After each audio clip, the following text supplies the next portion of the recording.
Halo semua, wahai penegak hukum Indonesia, dari ujung bumi sampai ujung planet Mars. Saya Grizel, butuh uang ratusan juta, tanpa uang rekayasa, akan memberikan fakta jelas tentang Profesor Edi yang menyebarkan berita bohong, fitnah, atau bahasa sekarang yaitu hoaks. Berikut rangkumannya.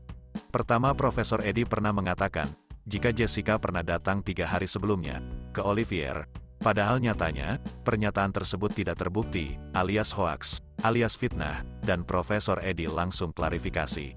Kemudian kita lihat di hukum Indonesia, yang juga memiliki Undang-Undang Nomor 11 Tahun 2008, tentang informasi dan transaksi elektronik. Dalam pasal 28 JIS, pasal 45 ayat 2 menyatakan, orang yang menyebarkan berita bohong, menyesatkan, dan menimbulkan rasa kebencian, maupun permusuhan, dapat dipidana penjara, paling lama 6 tahun. Kemudian Profesor Edi pernah mengatakan, tentang dilakukannya otopsi pada korban, yaitu yang bernama Mirna Salihin, tapi nyatanya, padahal dokter selamat menyatakan, tidak ada otopsi pada almarhum Mirna Salihin, sekali lagi tidak ada otopsi. Jika dilihat dari hukum pasal 291, Undang-Undang 1, garis miring, tahun 2023 menyatakan, jika keterangan palsu di atas sumpah, diberikan dalam perkara pidana, dan merugikan terdakwa, atau tersangka yang bersalah, diancam dengan pidana penjara, paling lama 9 tahun. Lalu Profesor Edi juga mengatakan, tentang kadar 0,2 mg sianida, itu mematikan, padahal nyatanya, Dr. Jaya mengatakan, itu tidak mematikan, dan masih di bawah sinida apel. Jika dilihat pada pasal 45A ayat 1, Undang-Undang ITE disebutkan, setiap orang yang sengaja menyebarkan berita bohong, dan menyesatkan, yang mengakibatkan kerugian konsumen, dalam transaksi elektronik, bisa dikenakan pidana penjara, paling lama 6 tahun, atau denda, maksimal 1 miliar rupiah. Selanjutnya Profesor Edi juga mengatakan, ditemukan 950 mg natrium sianida, padahal nyatanya, itu natrium garam, sekali lagi natrium garam. Jika dilihat dari pasal 434 ayat 1, Undang-Undang 1, garis miring, tahun 2023 mengatakan, jika yang melakukan kejahatan pencemaran, atau pencemaran tertulis, dibolehkan untuk membuktikan, apa yang dituduhkan itu benar, tidak membuktikannya, dan tuduhan dilakukan bertentangan, dengan apa yang diketahui, maka dia diancam melakukan fitnah, dengan pidana penjara, paling lama 4 tahun. Kemudian Profesor Edi juga mengatakan, tentang Jessica tidak pernah tes lie detektor, padahal nyatanya, ada jejak digital, bahwa Jessica Kumala Wongso, sudah melakukan tes lie detektor, dan hasilnya, bahwa Jessica Kumala Wongso, lolos lie detektor.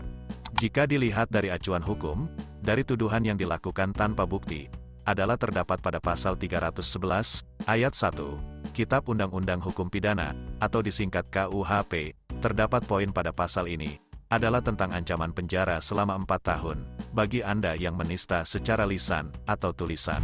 Lalu Profesor Edi juga mengatakan, Jessica tidak pernah dihipnotis, padahal nyatanya saksi hipnoterapis mengatakan, telah dilakukan hipnotis, kepada Jessica Kumala Wongso. Jika kalian yang menonton video ini, atau orang-orang yang merasa dicemarkan nama baiknya, atau difitnah pun, bisa melaporkan pelaku, dan menjebloskannya ke penjara. Karena aturan itu tertuang, dalam pasal 433, dan 434 KUHP, yang baru disahkan pada hari Selasa, tanggal 6, bulan Desember, tahun 2022 kemarin.